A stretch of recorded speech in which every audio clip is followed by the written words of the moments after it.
ওসমান হাদির মৃত্যু নিয়ে এত এত হাহাকার কেন, আর এই হত্যার বিচার হতে হবেই বা কেন?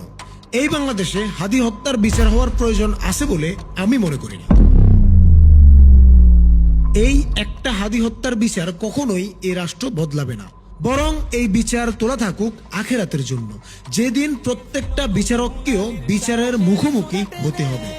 অনেকে বলেন আমরা নাকি সততা ফেল করি। ভাইরা, সততা দেখি বলতে কোনো দিতে নাই, যদি সাহস থাকে আপনারা। তবে আজ আমরা খুঁজে বের করার চেষ্টা করব গতানুগতিক রাজনৈতিক দলগুলোর চিন্তা ভাবনার সঙ্গে ওসমান হাদির ভাবনার পার্থক্য ঠিক কোথায় ছিল, এবং হাদিকে খুন করার পেছনে মিডিয়ার ভূমিকা আসলে কি ছিল। হাদিকে নিয়ে বড় বড় রাজনৈতিক দল থেকে শুরু করে রাজনৈতিক ব্যক্তিত্বরা মনে করেন ওসমান হাদি চেয়েছিলেন বাংলাদেশের মানুষের গণতন্ত্র প্রতিষ্ঠা হোক, মানুষ তাদের গণতান্ত্রিক অধিকার ফিরে পাক এবং অর্থনৈতিক অধিকার নিশ্চিত হোক। এটি মূলত একটি লিবারাল ডেমোক্রেটিক ট্রেন্ড। নির্বাচন, ভোটাধিকার, গণতান্ত্রিক প্রতিষ্ঠা, অর্থনৈতিক সুযোগ, আসলে এই ভাষা বিভিন্ন দলের দীর্ঘদিনের রাজনৈতিক বয়ানের সঙ্গে সামঞ্জস্যপূর্ণ।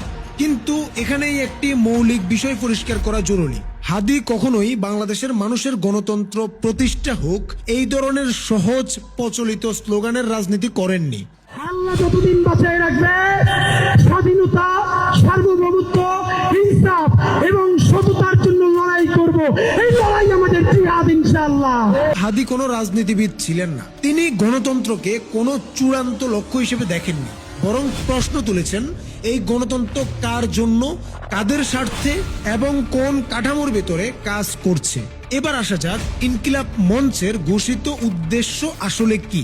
2024 সালের ছাত্র জনতার অভ্যুত্থান দ্বারা অনুপ্রাণিত একটি সাংস্কৃতিক সংগঠন এই ইনকিলাব মঞ্চ, যার লক্ষ্য সব ধরনের আধিপত্যবাদের বিরোধিতা, স্বাধীনতা ও সার্বভৌমত্ব রক্ষা, ইনসাফ ভিত্তিক রাষ্ট্র বিনির্মাণ। এখানে কয়েকটা শব্দ খুবই গুরুত্বপূর্ণ। আধিপত্যবাদ বলতে বোঝানো হয়েছে শুধুমাত্র ইন্ডিয়ার আধিপত্যবাদ নয়, বরং আওয়ামী লীগ, বিএনপি, জামাত, এনসিপি, হিন্দু, মুসলিম, মানে সব ধরনের আধিপত্যবাদের বিরোধিতা করা হয়েছে। শুধু রাষ্ট্রীয় নয়, বরং রাজনৈতিক, অর্থনৈতিক, সাংস্কৃতিক সব ধরনের আধিপত্যবাদের বিপক্ষে অবস্থান নিয়েছিলেন ইনকিলাব মঞ্চ। ইনসাফ বলতে তারা নৈতিক, ন্যায়ভিত্তিক রাষ্ট্র চেয়েছে, শুধুমাত্র নির্বাচন চাননি। আর ইনকিলাব মঞ্চের এই অবস্থানটা একদম বাংলাদেশের গতানুগতিক ক্লাসিক পার্টি পলিটিক্সের বাইরে থেকে নেওয়া একটি অবস্থান, যা দলীয় রাজনীতির বাহিরে দাঁড়িয়ে আধিপত্যবাদ বিরোধী অবস্থান নেওয়া। বাংলাদেশে এটা বরাবরই সবচেয়ে বিপজ্জনক অবস্থানগুলোর একটি। ইতিহাসে দেখা যায় যারা এই জায়গা থেকে কথা বলেছেন তাদের অনেককেই জীবন দিয়ে মূল্য দিতে হয়েছে। যেমনটি শহীদ নূর হোসেন ছিলেন স্বৈরাচারের বিরুদ্ধে রাজপথের প্রতীক, সাংবাদিক সাগর রুনি ছিলেন ক্ষমতার অস্বস্তিকর সত্যের জন্য হুমকি, আবার আবরার ফাহাদ ছিলেন আধিপত্যবাদী রাষ্ট্রচিন্তার বিরুদ্ধে এক স্পষ্ট প্রতিবাদ। তারা প্রত্যেকেই আধিপত্যবাদের জন্য ছিলেন এক একটি বিপজ্জনক অস্ত্র। কিন্তু ওসমান হাদি ছিলেন এই জায়গায় ভিন্ন মাত্রার। ওসমান হাদি কোনো একক স্লোগান, একক প্রতিবাদ বা একক ঘটনার মধ্যে সীমাবদ্ধ ছিলেন না। তিনি ছিলেন একটি সম্পূর্ণ চিন্তাধারা, একটি কাঠামোগত প্রশ্ন, একটি বিকল্প রাষ্ট্রবোধ। এই কারণে তিনি ছিলেন শুধুমাত্র একটি অস্ত্র নন, তিনি ছিলেন পুরো একটি অস্ত্রের গোডাউন। এই গোডাউন যদি ভেঙে না ফেলা যেত, তাহলে হয়তো খুব অল্প সময়ের মধ্যে এই রাষ্ট্রে আধিপত্যবাদের ভিত্তি নড়বড় হয়ে পড়ত। কারণ হাদি কোনো আবেগী বক্তা ছিলেন না, তিনি ছিলেন ধারাবাহিক, যুক্তি নির্ভর এবং সুসংগঠিত। টকশো থেকে রাজপথ, প্রতিটি জায়গায় তিনি এক একটি পয়েন্ট ধরে ধরে মানুষের হাতে এমন প্রশ্ন তুলে দিচ্ছিলেন যেগুলো ক্ষমতার জন্য ছিল ভয়ঙ্করভাবে অস্বস্তিকর।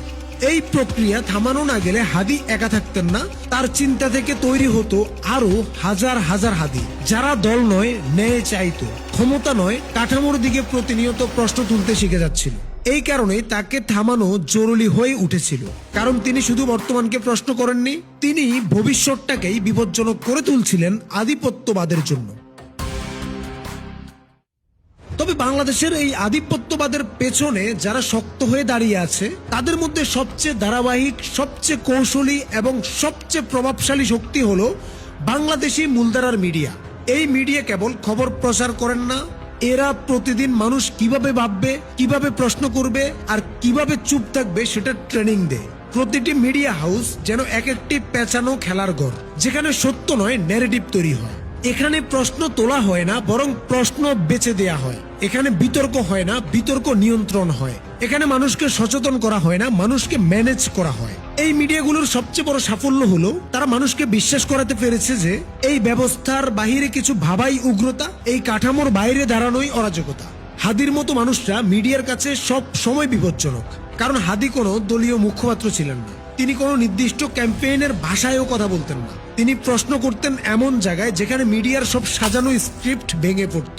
এই মিডিয়াগুলো উস্কানি দিতে জানে, এরা গোলামি শেখাতে জানে, প্রয়োজনে মাথা নিচু রাখতেও জানে। এরা ক্ষমতার ভাষাকে জাতীয় স্বার্থ বানাতে জানে, কিন্তু সত্য সংবাদ দেওয়ার বেলায় তারা অদ্ভুতভাবে অন্ধ ও বধির।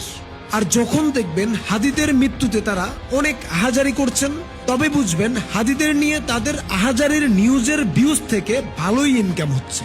সবচেয়ে ভয়ঙ্কর জায়গাটা, এখানে কিছু নির্দিষ্ট মিডিয়া ব্যক্তিত্ব আছেন যারা নিজেদের জ্ঞানী, প্রগতিশীল ও সচেতন নাগরিক বলে দাবি করেন। তাদের কথাবার্তায় বড় বড় শব্দ থাকে, তাদের আলোচনায় ভারী ভারী রেফারেন্স থাকে, কিন্তু বাস্তবে তাদের চিন্তার সাহস এতটাই সীমিত যে হাদির মতো একজন মানুষের একদিনের চিন্তা ভাবনাও তারা ধারণ করার ক্ষমতা রাখেন না। হাদি প্রশ্ন তুলতেন কারা লাভবান হচ্ছে, আর এরা ব্যস্ত থাকেন কারা আমন্ত্রণ জানাচ্ছে সেটা নিয়ে। হাদি বলতেন কাঠামো ভাঙার কথা, আর তারা বলেন এই মুহূর্তে এটা বলা ঠিক না। এভাবে যুগে যুগে হাদিদের একা করে ফেলা হয়। প্রথমে উপহাস, তারপর অবহেলা, তারপর নীরবতা, আর সব শেষে 16-17 বছরের জন্য এমন হাদিদের শূন্যতা। আর এই শূন্যতাগুলো তৈরি করাই মিডিয়ার সবচেয়ে বড় অবদান। কারণ হাদি মারা গেলে শুধু একজন মানুষ মারা যায় না, মরে যায় হাজারটা সম্ভাব্য হাদি হয়ে ওঠার সুযোগ। তবুও ইতিহাস বলে হাদিরা কখনো শেষ হয় না, কারণ যতদিন এই কাঠামো থাকবে ততদিন কেউ না কেউ আবার প্রশ্ন তুলবেই। সমস্যা হলো প্রতিবারই মিডিয়া প্রস্তুত থাকে সেই প্রশ্নকে প্রথমে বিকৃত করতে, আর প্রয়োজন হলে চিরতরে মুছে ফেলতে। হাদি কখনোই একজন রাজনৈতিক ব্যক্তিত্ব হতে আসেননি। তিনি জানতেন এই দেশে ক্ষমতার কাঠামো নিয়ে সরাসরি প্রশ্ন তুললে শেষ পরিণতি কি হতে পারে। তিনি জানতেন তাকে মেরে ফেলাও হতে পারে। তবুও তিনি চেয়েছিলেন মরে গিয়েও যেন বাংলাদেশের রাজনৈতিক বাস্তবতায় একটা স্থায়ী দাগ রেখে যেতে, এমন একটা প্রশ্ন রেখে যেতে যেটা সহজে মুছে ফেলা যাবে না। রাষ্ট্রবিজ্ঞানের একজন ছাত্র হিসেবে হাদি উঠে এসেছিলেন একটা সুন্দর রাষ্ট্র গঠনের জ্ঞান নিয়ে, স্বপ্ন নিয়ে, আর এই বিশ্বাস নিয়ে যে এই রাষ্ট্রের তথাকথিত অভিজ্ঞ রাজনীতিবিদদেরও রাজনীতি নতুন করে শেখা দরকার।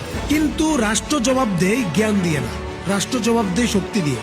তার বিনিময়ে রাষ্ট্র হাদিকে দিয়েছে একটি বুলেট, যার ভেতরে চাপা পড়ে গেছে হাদির সেই সমস্ত চিন্তা, যুক্তি আর সম্ভাবনা। হাদি ছিলেন একজন শিক্ষক। শিক্ষকতা ছিল তার পরিচয়ের একটা মাত্র অংশ। তিনি একই সঙ্গে ছিলেন একজন স্ট্যান্ড আপ কমেডিয়ান। তিনি জানতেন মানুষকে শেখাতে হলে আগে হাসাতে হয়, হাসির ভেতর দিয়ে সত্য ঢুকিয়ে দিতে হয়। আর কখনো কখনো সেই সত্য এত গভীর হয় যে মরে গিয়ে কিভাবে কাঁদাতে হয় সেটাও হাদি দেখিয়ে গিয়েছে।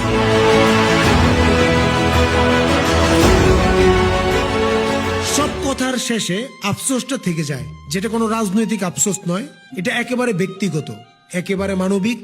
একজন বাবাহারা সন্তানের আফসোস। মারা যাওয়ার আগে হাদি সবাইকে বলে গিয়েছিলেন তার সন্তানকে দেখে রাখতে। এই কথাটার ভেতরে ছিল বিপ্লবীর ভাষা নয়, এটি ছিল একজন বাবার শেষ অনুরোধ। হাদি আজ বেঁচে আছে আমাদের মাঝে এই কারণে নয় যে সমাজ বদলে গেছে, বরং সত্যটা আরো নির্মম। এই সমাজ হাদির চাওয়ার মতো বদলানোর জন্য প্রস্তুত ছিল না কখনোই।